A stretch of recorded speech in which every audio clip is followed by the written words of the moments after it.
Hello and welcome. I am Comrade Britt. I'm Patrick. And you are listening to Soy Trek. Today we have a extremely special guest with us. Why don't you introduce yourself? Hello, everybody. It's Menaker here from Chapo Trap House. I'm thrilled to be on Soy Trek. And gentlemen, and to your listeners, may I just say, may the force be with you. And also with you. As he said, he's from Chapo Trap House, and I was just listening to your podcast and kind of a sub-podcast of y'all's a couple months ago, Movie Mindset, and yes, my other podcast.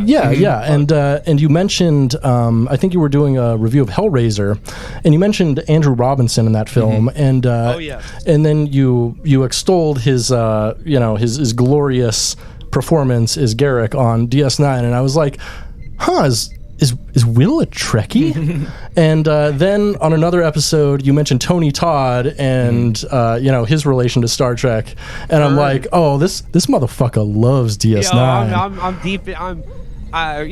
Contrary to my introduction to the show, I'm a deep Trek head. It's like Next Generation, DS9 are like two of my favorite shows of all time. The original series also brilliant. And Brendan, who was my guest on the SNI's guest on the Hellraiser episode, is also a huge Trek head. Hell yeah! But, I'm through.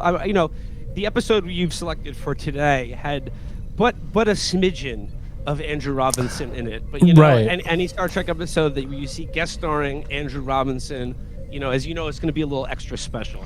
And Absolutely. Garrick was not really featured in this episode. No. I think it's a pretty special one nonetheless. It certainly is. It's the most bromantic of all episodes. Oh man, it's this is really almost like this is kind of like the penultimate episode of DS9 because the next episodes just like bring everything to a conclusion. It's like a 3-part arc that just closes out the series.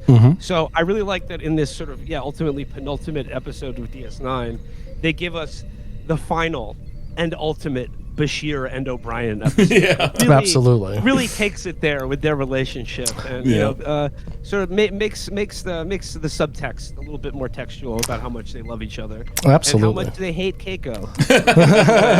No, she's fine. She's fine. She's just not as good as the other guy.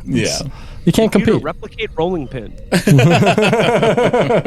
I'm being too hard on Keiko. We all love Keiko O'Brien. Yeah, we do. She tries her best. She tries her best. So, Will, how did you get into Star Trek? I assume you probably had a weird dad like the rest of us. Actually, believe it or not, actually wasn't through my dad. This was This was not unlike other neuroses handed down to me from my father or parents.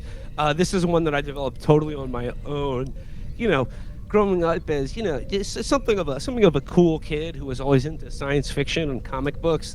Star Trek was something that I sort of discovered on my own. It was probably through seeing the movies, the Star Trek movies for the first time, like Wrath of Khan, and then of course The Voyage Home. Oh hell yeah! Made a huge impression on me as a kid, and then I guess I started watching it on TV when Next Generation was nearing the end of its run on television. But I think DS9 was the show that picked up right as I was old enough to start watching a TV show on my own, seeking it out, and watching it every week.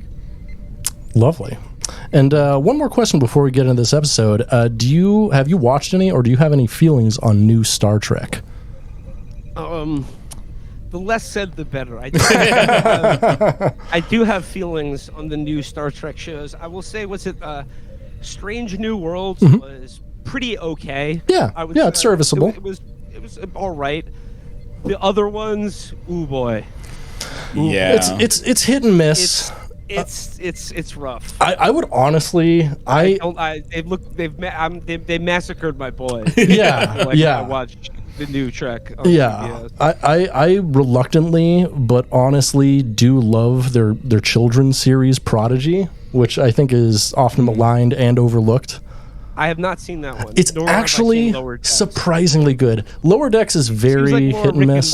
Rick and Morty. Yeah. The first season is definitely it gets better as it gets more into deep Star Trek lore. I'd recommend at least watching the DS9 episode because it has Kira and Quark come back, which is always fun. And we have the an upcoming is kind of deal with in this episode, but there's going to be a Section 31 movie coming out soon, which is kind of just more of the...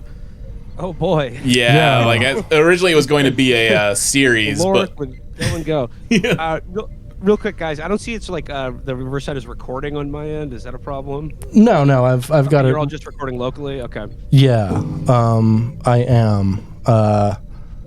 Oh, shoot. Yeah, I am not recording on this. Well, I'm recording on this guy. Let me start recording on here real quick, though. It's cool. I can splice everything together. Sorry. All right, cool. I mean, yeah, that's why you always have to have a backup recording. Yeah. I'm recording in three different ways now. So real podcast shit here. Absolutely. So, with that said, are y'all ready to get into extreme measures?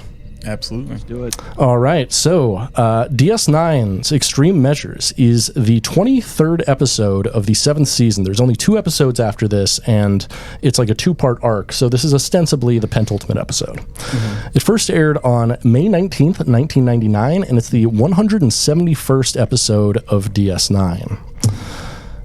It was written by David Weddle and Bradley Thompson, both of whom wrote 12 episodes of DS9 together, including Rules of Engagement, Times Orphan, One Little Ship, and Sons and Daughters, and neither have any other credits in Trek, and neither have any credits without each other. So they are a true bro team. Oh, nice. Those are all good episodes. Yeah, absolutely. Yeah. No, they were responsible for some great episodes, and this one.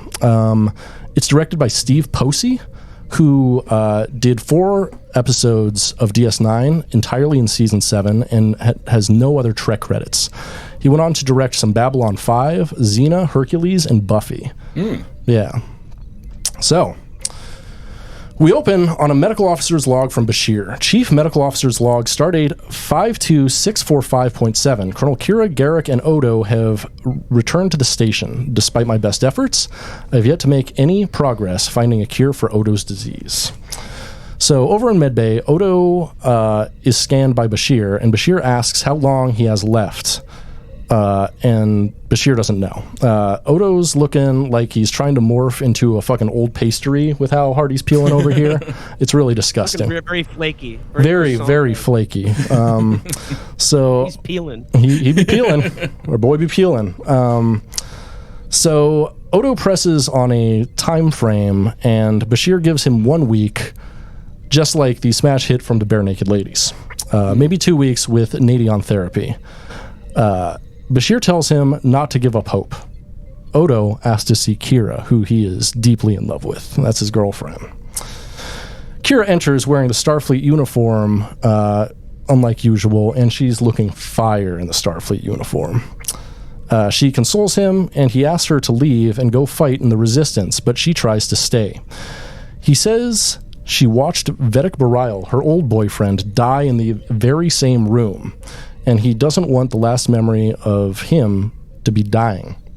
She agrees, cries, and kisses him goodbye.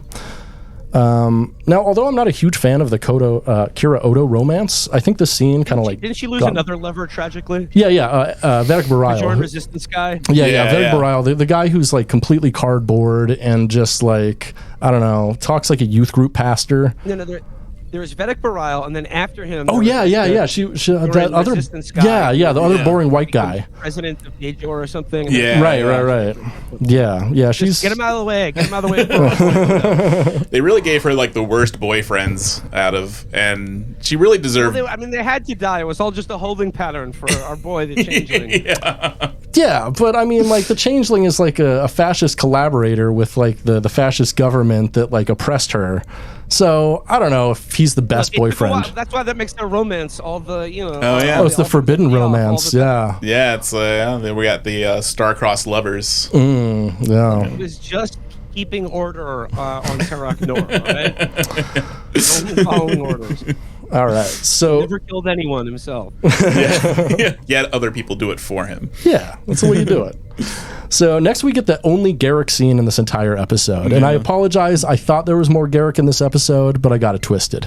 Yeah. So O'Brien is giving an update on some schematics when Kira comes up and says she and Garrick should be leaving. Garrick agrees, and Sisko sends them on their way.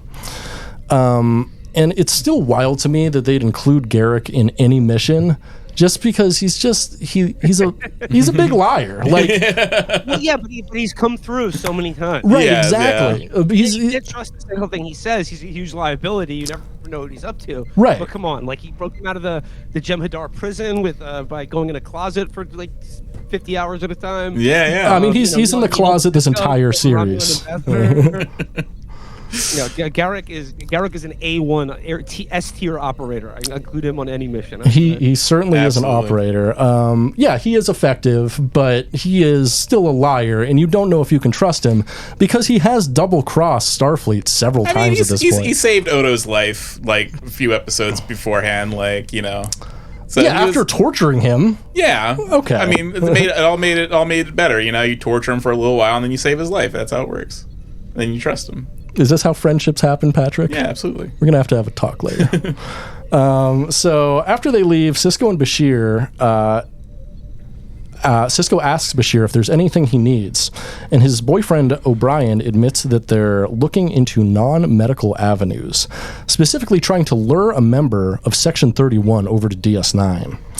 And Section 31, if you're not familiar, is like the CIA of Starfleet. Yeah. They're like this clandestine operation. As you said, they're making a movie about them, which I'm not looking forward to, especially since it's spearheaded by Alex Kurtzman, who worked on Alias and just loves the CIA. Yeah, and this is DS9 was when they dealt with Section 31 as a sort of enemy towards Federation. Absolutely. And I feel like with like the new Trek spin on it is, we saw that in Discovery and now we're seeing it with like the Michelle Yeoh Section 31 film is like now we're kind of spinning them as more of a Jack Bauer CIA Jim type show, just like Well, yeah, but this is DS9 was made at the the peak end of history moment where it looked like the Klingons were going to be our allies. I'm sorry, I mean Russia. Yeah. We're back at war with them. They're just so warlike. They can't stop doing war for their inscrutable reasons. So the CIA/Section 31, they gotta kind of become the good guys now. Yep.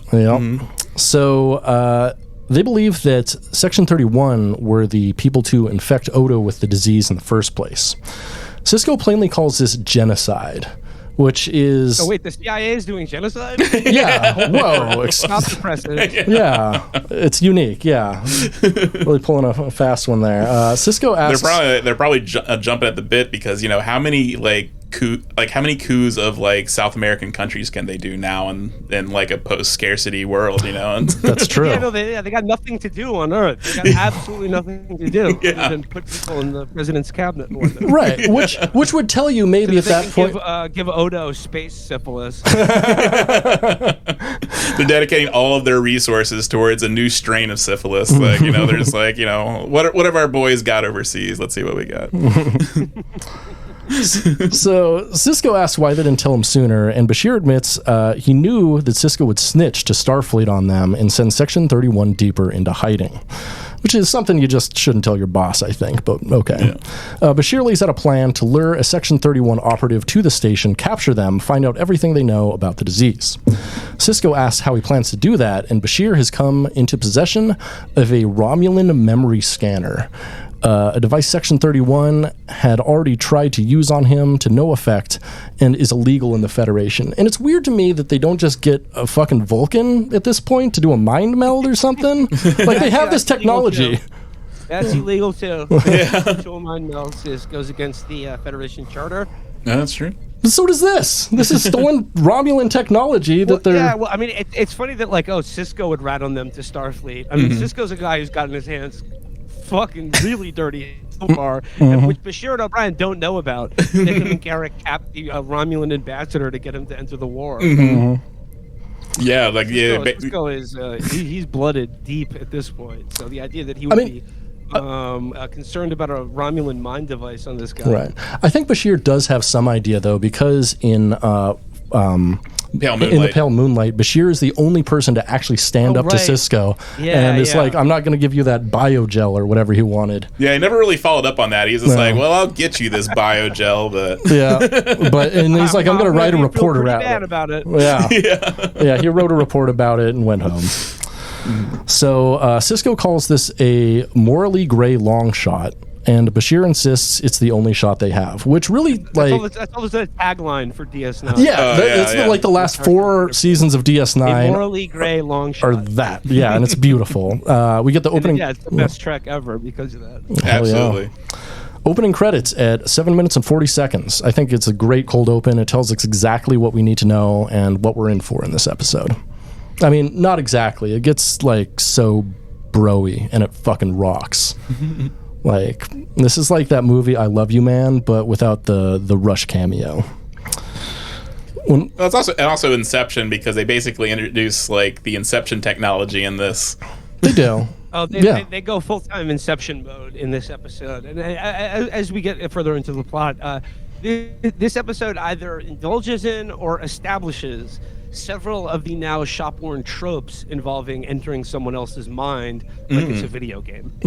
Oh, yeah, absolutely. Yeah, we got like the setting of the traps, like the misdirections. And if you die in here, you die out there. Very true. Yep.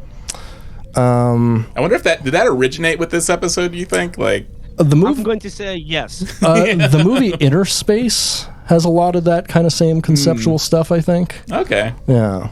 But yeah, maybe. I'm gonna give it to DS9 though. Yeah, give it to DS9. So next we see O'Brien walking through the promenade, and he finds Julian playing darts. He says he was trying to read but couldn't concentrate. He was thinking about Section 31 instead, which happens to me a lot. He was thinking about sexing 31, throwing darts into a hole over and over again. Yeah, the darts in Bashir and O'Brien's relationship is a sort of a heavy symbolic motif here. Someone pointed that out on Twitter a while ago, and it absolutely blew my mind. I had to go back and watch like every episode with them playing darts. I'm like, it's gay sex! Yeah. I think the writers were so pissed off that like the network was like, we can't have Andrew Robinson and Siddiq Al-Faisal in a room together. We can't have scenes with them because it just like it plays as too gay. So they're like, okay, we're gonna give you a nice heterosexual friendship between O'Brien and Bashir, and we're gonna write the hell out of it and not include anything that would hint at any sort of homoerotic subtext. Yeah, except doing historical reenactments together, which is one of the gayest things you can possibly do. As someone who has lots of gay sex, I've never done anything quite that gay. It's like putting on a costume and making up a thing that happened in history. Yeah. Especially like given the context of this, when they're like refighting the Battle of Britain or the Alamo, events that happened like 1,000 years ago. Well, not 1,000 years ago, but like I don't know. I guess that's not so out of whack. I mean, people play video games about the Middle Ages and whatnot. True. Yeah. They do be doing that. Yeah, they're just closing their eyes and thinking of England, you know. So Bashir came up with at least 73 people who he thought could be complicit in the act of biological warfare. And he says that the disease must be destroyed. He's never like, well, Cisco, what about that biogel I gave you not too long ago? Yeah, that's true. It could be that very easily. O'Brien reminds Bashir that they need to focus on helping Odo, and they both retire for the night, perhaps together. Bashir is in bed, and he notices someone in his room. He tells the computer to turn the lights on, and guess who it is? It's motherfucking Sloan. Yeah. So this is the reappearance of God William Sadler. Yes. He starts the universe. Is like how many appearances he's made? This is his third and final. Introduction. It's his third and final. Okay. The introduction of his character is one of my favorite episodes of DS9 ever. Absolutely. Where he debriefs Bashir and like they puts him through hell, try to recruit him into Section 31. That is a fantastic episode. And Bill Sadler, just like a great character actor. Love seeing him in Star Trek. He's great as this villain. Absolutely. Big fan. Yeah, he's like, especially for like sort of like, you know, that sort of like weird, creepy, you know, CIA guy, you know, and it's just like I mean like sort of sort of reprising his character from Die Hard 2. Yeah. Right-wing Oliver North style. Right. Yeah, there's something distinctly like... about Bill Sadler's face, because he was the Grim Reaper and Bill and Ted. Yeah, that's right. That's right. Sunken, skull-like face. Also kind of very soft-spoken. He's just got this, like... He's a great villain actor, because he's got that quiet intensity. Right. There's something like very distinctly like American government about him that I can't put my finger on. Definitely. Yeah, I think he also played Comey in the Comey Rule thing. Oh, did he? Pretty positive. Oh, good for him. I bet he cashed out on that one. Jeff Daniels? Was it? Yeah, I know he was in it. Or maybe he played... Was Jeff Daniels Trump, or who was Trump in that?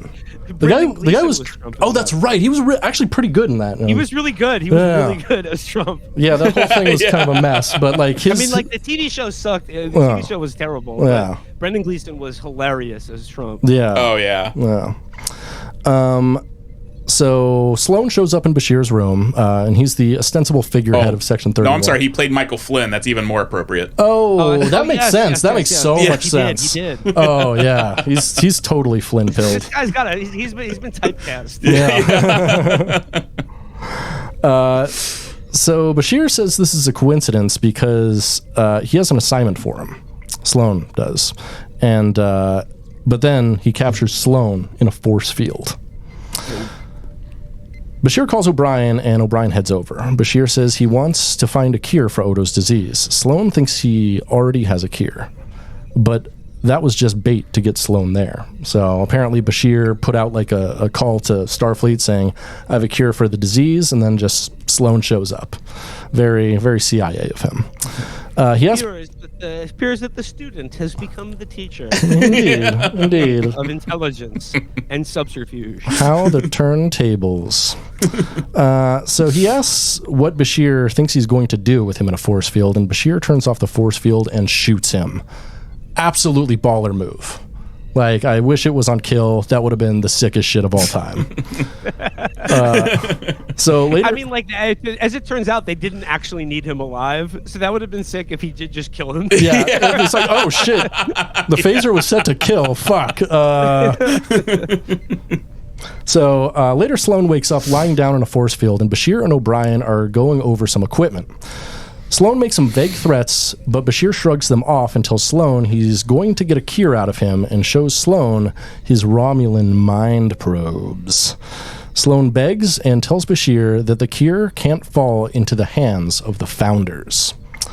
He calls Bashir dangerous and says he would destroy the Federation if he had the chance.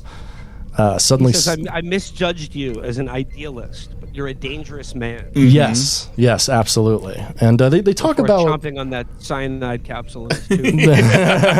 They do talk a lot about like ideology in this episode, which I think is really interesting. And it's a really interesting conversation on the difference between like ideology and like kindness, which as we'll see in this episode, I mean, like this episode, I think really does embody like the two of the big larger themes of Deep Space Nine. Like the first being like a moral question, like in a Star Trek universe where like the Federation is supposed to be morally perfect. DS9 is the one that's like to protect it. Like how dirty are you willing to get your hands? At what point does your sort of ideology end and sort of practicality assert itself in like a life or death struggle? Like, you know, how willing are you to tarnish your own personal ethics in service of a greater good? Right. And then the second major theme, as they go Inception mode, is just having fun with your friends.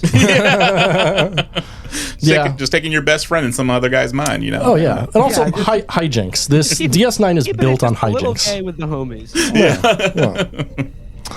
So suddenly Sloan has a negative reaction to the mind probes, and Bashir is forced to stabilize them. After looking into it, Sloan intentionally short-circuited the mind probes, effectively killing himself to protect his secret, which I think would be pretty cool for more, people in the CIA to do. So he's got some time left, though. Sloan isn't completely dead. He's dying. O'Brien asks if they could use the mind probes on him in this state of dying. And Bashir says his memory is scrambled, but the information is still in there somewhere. Suddenly, Bashir has a solution and asks O'Brien for some equipment. The two get to work on a new solution to get it routed. O'Brien asks how he plans to get the information from Sloan, and Bashir basically tells him, hey, I've got this fucking galaxy brain. I'm smart enough. Trust me on it. Which is very much like Bashir, and especially like earlier in the season, we find out that he's genetically engineered. And at that point, he just does everything to like show people how smart he is. He's very into that. One of the better things about taking DS9 is like a whole series of like 7 seasons of television is like how well they evolved the Bashir character from one that basically no one liked and was always really annoying, like any sort of Bashir-centered episode. He was just kind of inconsequential. He was just kind of a prat. And then, like, with the reveal of his, like, I don't know, like, overly ambitious parents not wanting him to be a dullard and going Khan Union Singh mode on him, I think, like, it backfills a lot of his character. And, like when he starts doing his whole James Bond thing, for some reason he becomes very cool and endearing because of how, like, sort of dorky and unlikable he is. You know? But, like, I like, over the run of the series, I end up really liking Bashir as a character. Oh, absolutely. As a character I really dislike. No, I think Bashir gets like cooler and cooler as they kind of lean into like the autism. You know. Well, as they lean into the fact that he's like kind of not a good guy, like he like his arrogance and ego. But I mean, he's not a good guy personally. Play up. Yeah, and like his blatant sexual harassment of Godzilla. Yeah, you got that. And then later Ezri, he's just like still just like on that. Yeah, well, this episode. Oh my, we'll get to it. Yeah, we'll get there. Right, O'Brien? Sure, yeah. I love her more than So O'Brien asks what happens if Bashir fails, and Bashir says he might die with Sloan. And O'Brien will not let his boyfriend do that alone, so he insists that he join him. And it's a beautiful moment. We love to see him broing down. Bashir doesn't argue at all and just sets up 2 beds right next to each other. The two put themselves under and go inside Sloan's brain. I kind of imagine like what really going into like a CIA agent's head would be. It'd probably be like the hell scenes from Event Horizon. just be like the images of torture and just horror right immediately. But I sort of like where they go with this one, where it's like inside Sloan's brain, or just the same dull corridors. We've seen for the last 7 seasons. The same locations. Yeah, I read like the reason they did that is because like they wanted to have a bottle episode because like they spent all the money on the 2-hour finale. So they're just like, yeah, we gotta save some money. So, everything just looks like DS9. Why not? But it works as a guy who is this like robotic functionary of some evil intelligence apparatus. Oh, absolutely, yeah. So O'Brien and Bashir are transported to a turbo lift on DS9 inside Sloan's mind, and O'Brien is bewildered. Suddenly, the lift begins to move and stops after some time. They exit the turbo lift, and Sloan is waiting for them. He tells them he has some people he wants them to meet, but first, Bashir tells him they want the cure. He gives it up, but his speech gets slurred, and he can't tell them. And he has this thing. It's kind of like the Twin Peaks, the talking backwards thing. He gets the mush mouth, and he can't tell them. At least, he says, not until they come to the wardroom.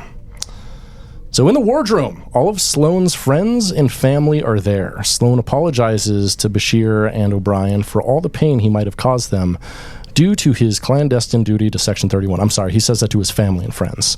It's actually a really sad speech, and he asks them all not to cry, calling his death a celebration, saying he can finally step out of the shadows and prove to himself that he existed, that he lived. Which, I don't know. At the end of your life, if like that's the only way you can come to terms with your death, it's kind of fucked up. I think you lost. Well, I think it's cool that we see this like inside his own mind. We see this sort of the bifurcated, I don't know, like the sort of his soul cleaved in two between like what was once possibly like a decent human being or like a normal man who wanted to lead a normal life and like have a wife and friends, who is like shorn himself of all of that to be like a man of pure secrecy, a man of nothing but secrets, and like a no human connections. So Sloane's wife embraces him and kisses him, and he introduces her to Bashir and O'Brien. She thanks the boys for killing her husband. I love this scene. Yeah. I love meeting Sloane's wife. She was like, oh, here are the boys that finally freed me of the burden of being married to this asshole. It's been hell. She literally says being married to him was a living hell. Thank you so much. And Sloane's right there, and he's like, "Yeah, that's probably right. That tracks." Yeah, they come out of the coma and they both have like edible arrangements that she sent from Earth or something. They're just like, here you go. Like, thank you so much. So he tells Bashir that they showed him that ideology is a poor excuse for kindness and decency, and that our actions, not our thoughts, define who we are. Which, like, I had to like go back and watch a couple times because I'm like, even though that's not that deep, it's pretty deep for DS9, and it requires some analysis, I think, because I think ideology can be kindness and decency. But he's talking about something different here, in like an ideology of a government, which I totally agree. Like, you can't like work for a government and also believe in like kindness and decency as like the core tenets of your being. And like, even the Federation that's supposed to be perfect, like time and again, I think on DS9 and even in the Next Generation too, like the characters choose their loyalty to each other sometimes over higher principles, or they choose like a simple like human value over like the larger like meta morality of like the Prime Directive or something like that. Right. So Sloane asks his wife to get a notepad so that he can give Bashir the cure, but suddenly another Sloane appears in the doorway and fucking ices Sloane. Which we love to see Sloane die, but we don't love to see that there's another Sloane there that lives. Suddenly, everybody disappears but Julian and Bashir, all of his family and everything. So they go to search for Sloane. In the science lab, back in reality, Cisco and Esri Dax happen upon our boys doing the mind journey, and Cisco asks what the hell is going on, even though he kind of approved this whole mission. Esri has no idea, and Cisco calls a medical team to the lab. Back inside Sloane's mind, Bashir says they only have 20 minutes to get the cure and get out of there. O'Brien says he won't be found unless he wants to be, talking about Sloane. Suddenly, a Section 31 guard tells them to halt and shoots Julian, calling him a threat to the Federation. O'Brien punches the guy completely out of existence, which is sick as fuck, but also gets shot at the same time. And both men are feeling pain, and they're like, is this real? Mm-hmm. And they're coming to terms with it. So it's kind of the Inception part where, in the Inception mind, like, they're able to train themselves to have, like, guards protect, like, their sensitive areas of their mind to keep from getting. So I wonder if, like, Christopher Nolan was just, like, watching this and being like... Yeah. No, like, when Cisco and Esri walks in, he's like, what's going on here? Like, Esri or some know-it-all should just be like, they're doing Inception, a concept popularized in the 2010 film directed by Christopher Nolan. Leonardo DiCaprio, Ken Watanabe, Cillian Murphy, Tom Hardy. That tracks for Esri. That's a very they love 21st century culture. Oh yeah. I'll bring it up right now on my pad. Except they don't watch movies. Yeah. No one really watches movies except for like Tom Paris. Well, the copyright laws are still a bit. That's true. That's why. Utopia. Yeah, I mean, I assume Disney owns all media at this point in this future, so it's probably That's why they only just listen to classical music. And, right. In Enterprise, I think they only watch like movies from the 1950s. Yeah, all the dudes are more into plays than they are movies. Like, what's going on here? Or Tom Paris on Voyager, always working on that like classic 1960s Chevy or whatever. Yeah. Of me spending my spare time working on a fucking chariot. No, Tom Paris is like the rockabilly guy of the Star Trek universe. So both men hurt, O'Brien and Bashir. O'Brien tells Julian that Sloane is doing this to their minds. He asks to leave, but Julian is unable to get them out of his mind, thinking he is too weak to use his failsafe. O'Brien is incredulous, and they both accept their death, just hanging out together as bros.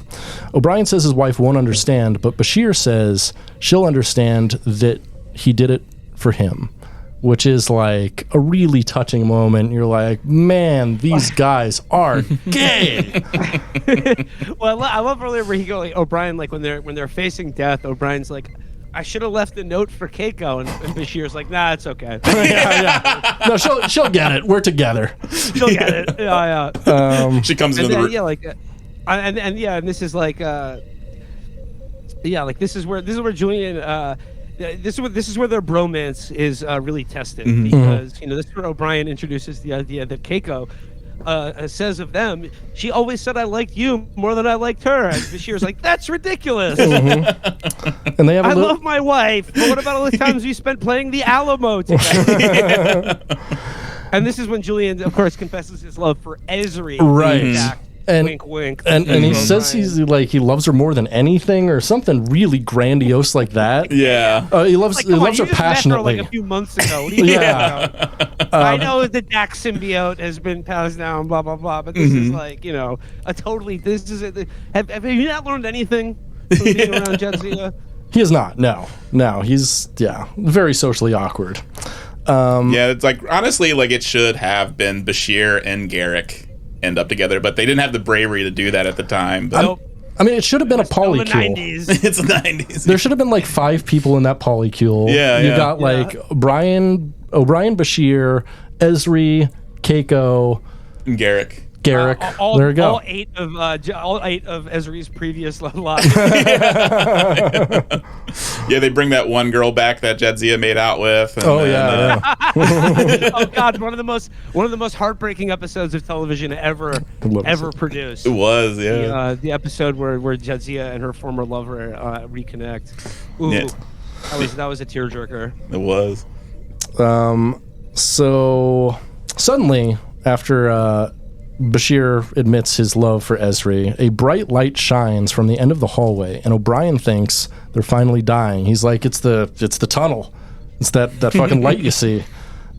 Which is weird in like a completely like atheist federation. It's like they suddenly have like the Christian idea of death. Oh yeah, it's the light we all see before death, which we pass into absolute nothingness. We're headed to non-existence, non-experience, reality, nothing for the rest of the time.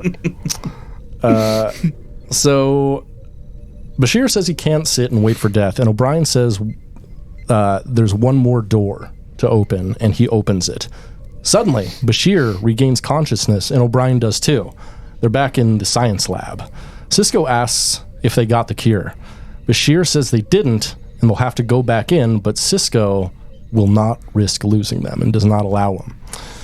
Just one quick point about O'Brien right before they open the last door. We get like I think a nice sort of like encapsulation of O'Brien's character of someone he just sort of stoically suffers and endures, his sort of like, I don't know, Irish, sort of courage. He says the point is to do your duty right up until the end. And then that's when he opens the final door, So I thought that was a nice O'Brien moment. Absolutely. He's always been like, and plus like, considering all that way he suffered throughout the series, it's like, he's probably like jumping towards it. He's like running. He's like, I can't wait to get to it. Running full. Wait till it's over. Running I spent 20 years in mind. He's been thinking about that since hard time. Yeah. He's like, I can finally do it. So Bashir refuses to let Sloane die and does some medical babble as Sloane's body gives up. And guess what? Sloane's dead. And so is any hope of curing Odo. Oh, shucks. Poor Odo. That sucks. He's just going to turn into a pastry man. Flake away. Bashir visits Odo and gives him the bad news. Odo is very thankful that he tried and asks to be left alone. Bashir leaves and talks to O'Brien. O'Brien says they need some sleep, and Bashir wanders off defeated and goes to read his book, A Tale of Two Cities, alone. Which he goes to encounter the second major trope of Inception style narratives. When you think you're back in reality, you are in fact not. You are still in the dream. Because there is a misprint in this book. And the book like basically starts over again in the middle of the book. And Bashir's like, wait, that can't be right. So he takes the book still being incepted. Still incepted. The incepted as you become the inceptee. He takes the book to O'Brien, and the opening lines of the book are reprinted in the middle of the book. He says Esri gave it to him, and it belonged to Jadzia before that. And O'Brien's like, oh, you're sharing books now, because he's obviously very jealous. O'Brien thinks this is a practical joke, but Bashir is convinced they're still in Sloane's mind, still incepted. Bashir thinks they must have been close to finding the cure. O'Brien says it's in the door they were about to open when they awoke. Bashir and O'Brien head through the hallway towards the door as Sloane's mind begins to shut down completely. They open the door and find Sloane in his office, or in a office. He turns around in the chair and tells them, welcome to Section 31. This is very much like the architect in the Matrix. Yes, 100%. It's very much like... It's borrowed from the Extreme Measures episode. Yes. Everything came from Star Trek, obviously. Yeah, Christopher Nolan was watching this, the Wachowskis. They're just like, oh, this is hitting. I mean, I bet they were, honestly. Yeah. No. So they tell him they want the cure, and Sloane resists. Bashir looks at some reports and finds out how deeply Section 31 has infiltrated every aspect of the Federation and beyond, including the Federation presidency and his Senate. They find the recipe for the cure, and O'Brien says that they should leave, but Bashir wants to know all of Section 31's secrets, which, like, wouldn't you? Like, I'd be fine dying there just to know. Yeah. You know? Like, if they had the fucking, like, who actually killed Kennedy, I would be like, you know, who really killed Captain Kirk. Yeah. So Sloane says no room like this exists in the world, since Section 31 has no headquarters, directly contradicting a lot of Star Trek before and after this. Yeah. The Star Trek 2009 reboot, I think, says they have a whole facility. I mean, that's a different thing, but they have a facility in Discovery. Yeah. They have a facility in Picard, which takes place after this. So they have it before and after, but not. Well, but like they learned the lesson from the Bashir episode, and they were like, you know what, we should really have a building. Yeah. The guy's brain. Yeah. Yeah, we gotta start printing this stuff down. Yeah. Let's be more conspicuous. Yeah. So Bashir thinks that Sloane is right, but O'Brien thinks Sloane wants them to die with him, which obviously he does. Bashir puts the pads down, and they exit Sloane's mind for good. Julian wakes up with Esri over him, but not in the way he wants. He calls her beautiful, and which is kind of weird. Calm down. Yeah, like, we're co-workers. You just I understand it's a war, but you know. Yeah. Observe protocol. And I feel like you're allowed to say that if you're like in a coma, but not if you're just in someone's He's mind. been out for a couple hours. Yeah, exactly. But, so Cisco comes around and asks Bashir if he found the cure. Doesn't ask how he's doing, nothing. Just, do you have the cure? And says that Sloane died 2 minutes ago. O'Brien wakes up and says any time Bashir wants to go inside someone's mind, he should go alone, which is pretty mean. He's a mean boyfriend. Yeah, he's like, the next time you go in a dead guy's head, leave me out of it. he already did the thing. He already did the act of bravery for his friend and saved his life. Yeah. Absolutely, yeah.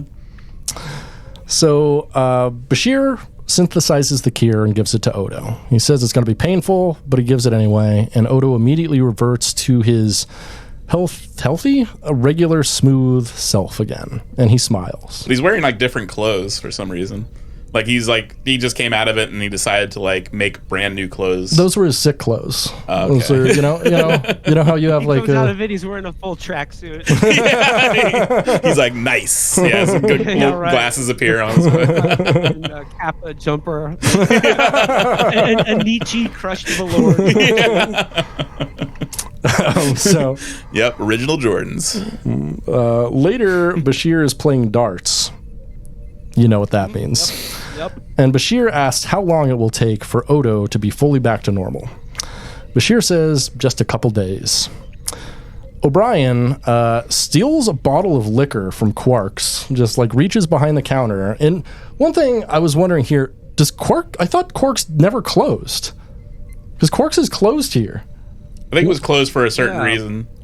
Like, I think there was another thing that happened in a previous episode. Oh, okay. Yeah, because in the beginning of the episode, like, Bashir mentions that he had to break in to play darts. Oh, that's right. Yeah. That's right. Okay. I'll buy it. It was close for the Ferengi religious observance.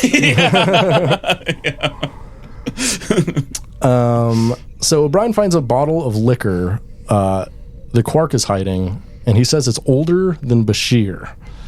O'Brien says he's drinking with a child and pours him a dram. Daddy! Yeah, right?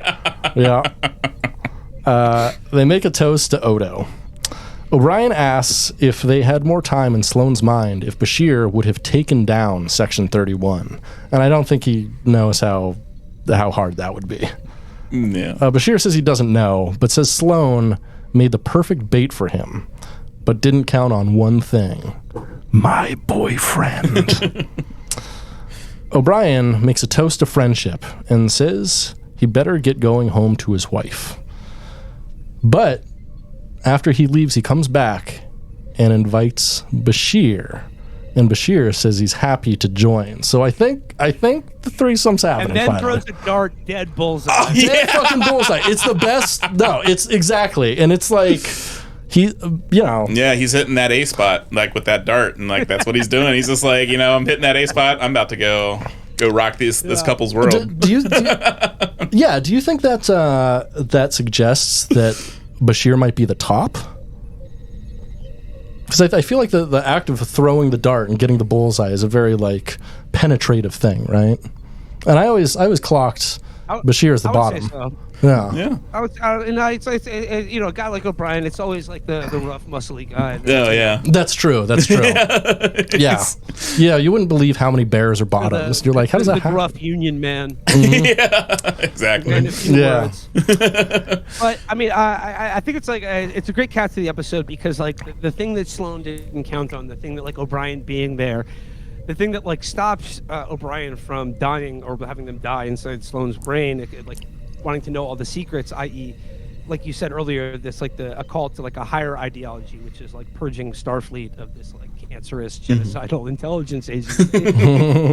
But really, like the reason they're doing this is for their friend Odo, and they came to get the cure to save Odo, and that's what matters. Yeah, right. And that's ultimately what saves him at the end of the episode. Yeah, yeah, and ultimately, like Bashir would have never made it through had it not been for like the friendship and camaraderie of O'Brien. Like, and so this episode is, although it's about taking down the CIA in one way, or at least like, killing the director of the CIA in Minecraft.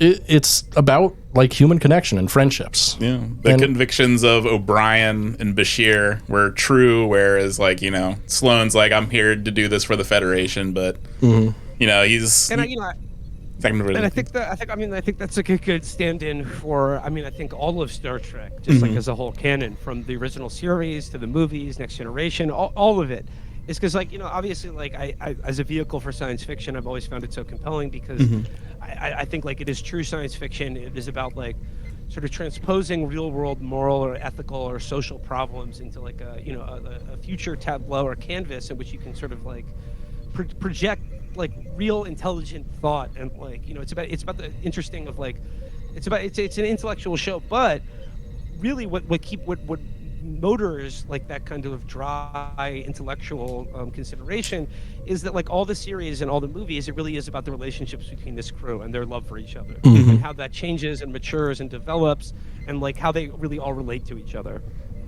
Absolutely, and that's what makes it the best Star Trek, honestly. I mean, other Star Treks like hint on that, and like like TNG has a really solid crew, and they obviously all care about each other. They all have deep, intimate connections, but like I don't know, DS9 is like on TNG they start out all loving each other. It only gets deeper from there. They only love each other more and understand each other more, which is nice, and they go through a lot of hardships, or they change in certain ways, but for the most part things stay pretty static. DS9, because it like exists in this kind of like this frontier kind of where like the morality of the Federation is not so easily applied, or or is not even always the right morality, or is like it doesn't apply to like a situation like like the wars or occupations and things like that are discussed on the show. But like the fact that a lot of the characters start out disliking each other. And, right. Like I think that's like a cooler place to start from, given where they all end up. Right, especially too with DS9. Like one thing I love the most about it is with all other Star Treks, they're on a ship. And at the end of the episode, they get to fly away from all their problems or all that they had to deal with. Whereas DS9, they're all stuck there together. And with that, you actually have consequences that reverberate throughout the entire series, which is not something that you really get in the other Star Treks. You have some recurring storylines and things like that, but you don't have like these long arcs and these things that come back to haunt people, like you do in DS9. Exactly. Like the relationships and the decisions they make carry like a lot more weight, and like it's just like exactly. The knock-on consequences of their actions and relationships reverberate. Everything matters. Whereas, in classic Star Trek and TNG, it just sort of every episode kind of resets the deck. Absolutely. Yeah, we had whole ass arcs for this. Is like our capstone on our favorite platonic. Couple in Star Trek, and DS9, Bashir and O'Brien, and I read like they were trying to like juggle like the ending the Sloane storyline along with like putting a good cap on like O'Brien and Bashir's relationship, but I think they did it pretty well. I think they did a wonderful job. And Bashir and O'Brien don't really appear that much in the last two episodes. It's a lot more about Sisko, Kira, Dukat. But him and Louis Fletcher setting themselves on fire. My favorite, Kywin going down in flames is the best thing you could have possibly hoped for watching the entire series. Absolutely. Yeah, getting Pa wraithed up. We'd love to see it. So what do we think of this episode? I gotta say, in the last season, though, I could have done without Gul Dukat becoming Bajoran for like the last third of it. Yeah, that was I don't know. I mean, but like Gul Dukat is like one of my favorite villains. Yeah, Mark Alamano is incredible. The evolution of his character too is so fascinating, and like he was just really like just such a good villain. Yeah. He was such a multi-layered, like such a deeply evil guy, but like also like you kind of really. I mean, it's such a cliche, but you kind of understood his rotten motivations, or like it really gets you the idea of like every true villain in history thinks they're the protagonist, right? And they all think that they're the hero. Yeah, and he's not like a relatable villain, but at times he is, especially with like his daughter Xiao in like the mid seasons when he like goes to bat for her. Where he becomes kind of a good guy for a little kind bit. of, yeah, exactly. He's a complicated villain because sometimes he does like morally righteous things, but not often, and most of the time he's just a greasy piece of shit that you hate. And then he's like, "Oh, Kira, by the way, your mother was my comfort wife," or whatever. Yeah. When they really take it, that's something on with DS9 really. Yeah. Oh man. Hate that one. And that's no, thank you. Yeah, they're just like, you know what, we're gonna go full villain with him again, and. Yeah, I kind of got like the sense like they're kind of like just like Mark Aimo. He's kind of weird in real life because apparently he's a creep. Apparently nobody liked. Apparently nobody liked him. Non-visitor who played Kira apparently will not talk to him. Yeah, he really sold it. It's like there was something in there that he really built that character on. Well, there's some truth there, some bad truth. So fellas, what would we give this episode? How do you like it? What kind of rating scale do you use? Whatever you want. You could do out of 9 deep space stations. I'll give this one a beta quadrant plus. Beta to beta quadrant plus. Yeah. Okay, I feel that. How about yourself? Yeah, I mean, I think they did a great job. I liked it. I would say like a good 8 out of DS9s. Yeah, I'd agree with that. 7 or 8. It's not perfect, but it is a great capstone for Julian and O'Brien. We love to see that bromance, and we love to see them close it up with that bromance. And unfortunately, we never see these two characters again, really, in the Star Trek universe anywhere, except on Lower Decks. They say briefly that O'Brien is the most important person in the history of Starfleet. Yeah, which we love that call out, but we'd love to see Cole Meany. For what reason? They never say. They just have a giant golden statue of him. Yeah. Yeah. But one can imagine. I mean, he suffered more than anyone. He did. That's true. He's a saint. Yeah. Something with those engineers, like Trip also went through like some similar things. Just like they just love torturing them. Like Jordy was pretty tortured. Of a wife. Yeah. She won't even let him have a pint. She wouldn't let him have a pint. Stew. She was just like, but we probably got to see like he welcomed Bashir into that fold. They were healing together. Yeah, we'd love to see it. It's a war. They all could die tomorrow. Yeah. Just make do with what you got. Yeah. All right. We got anything else to say on this episode? No. I think we got it. Will, thank you so much for joining us. Do you have anything to plug?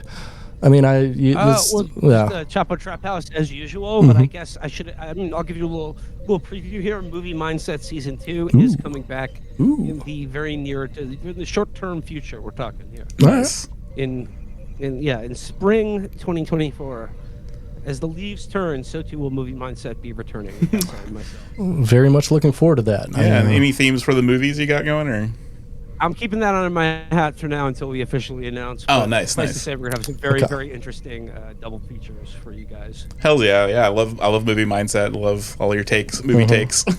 Yeah, absolutely. You've done a great job and exposed me to a lot of movies that I would have never. Exposed me to Kurosawa. Watched Pulse a few months ago. It fucking blew my mind in half. Yoshi Kurosawa. Yes, absolutely. Yeah. So thanks for that. Well, thanks for having me on to talk DS9. It's really any occasion I can take to discuss Star Trek. I will always leave the opportunity, and thank you for all the good work you're doing on Soy Trek. Well, thank you. Appreciate it. Word about Star Trek. Oh yeah. You, sir. Well, I guess that's a good place for us to leave it. Yeah.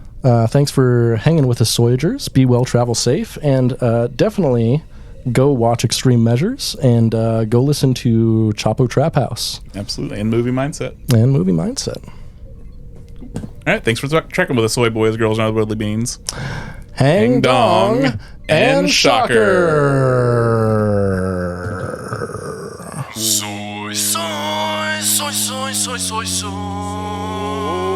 Soy, soy, soy, soy, soy, soy, soy, soy.